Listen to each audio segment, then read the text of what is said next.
Central pharmacy സ്ഥാപിതമായിട്ട് 126 വർഷമായി. എൻ്റെ പിതാമകൻ കോരവൈദ്യൻ, പിതാവ് പൗലോസ് വൈദ്യൻ, 3ാം തലമുറയാണ് ഞാൻ.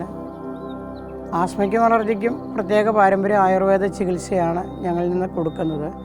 അത് അന്ന് തൊട്ട് ഇന്നേ വരെയായിട്ടും വല്യാപ്പനായിട്ട്, അതായത് കോരവൈദ്യൻ തൊട്ട് ഈ 4ാമത്തെ തലമുറ ഗ്രീഷ്മ വരെ അത് വളരെ നേരും സത്യസന്ധവുമായിട്ട് ഈ വരുന്ന, അതായത് ശ്വാസമുട്ടും അലർജിയായിട്ട് വരുന്നവരെ നിത്യജീവിതത്തിലേക്ക് അവരെ സമാധാനപരമായിട്ട് മടക്കിക്കൊണ്ട് വരിക എന്നുള്ളതാണ് ഞങ്ങളുടെ ലക്ഷ്യം. അതിനു വേണ്ടിയിട്ടാണ് ഞങ്ങൾ മരുന്ന് കൊടുക്കുന്നത്.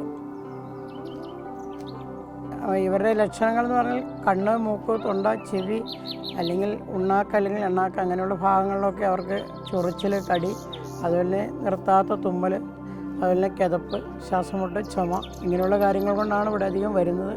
അങ്ങനെയുള്ളവർക്കാണ് ഞങ്ങൾ മരുന്ന് കൊടുക്കുന്നത്. ആ മരുന്ന് കൊണ്ട് ഏതാണ്ട് അവർക്ക് ഫലപ്രദമാണ്. ഈ കഫക്കെട്ടിനോടൊപ്പം തന്നെ അലർജിയുടേതായ സിംറ്റംസ്, തുമ്മൽ, അതേപോലെ നിർത്താതെയുള്ള ചുമ, ശ്വാസതടസ്സം, കണ്ണ്, മൂക്ക്, തൊണ്ട, ചെവി ഇറിറ്റേഷൻസ്, ഇങ്ങനെയുള്ള എന്തെങ്കിലും ബുദ്ധിമുട്ട് ഇതിനോടൊപ്പം അസോസിയേറ്റഡ് ആണെങ്കിൽ നമ്മൾ ശ്രദ്ധിക്കണം. ഇത് അലർജിയാണ്. ഈ അലർജി നമ്മൾ ട്രീറ്റ് ചെയ്ത് ഇപ്പോൾ കൺട്രോൾ ചെയ്തില്ലെങ്കിൽ പിൽക്കാലത്ത് കൂടുതൽ വോയിസിനായിട്ട് വരത്തേ ഉള്ളൂ. അതുകൊണ്ട് ചികിത്സിച്ച് മാറ്റുക തന്നെ വേണം. എനിക്ക് അലർജിയുടെ പ്രശ്നമായിരുന്നു. അലർജി എന്ന് പറഞ്ഞാൽ എനിക്ക് സർവ്വതും അലർജി ആയിരുന്നു.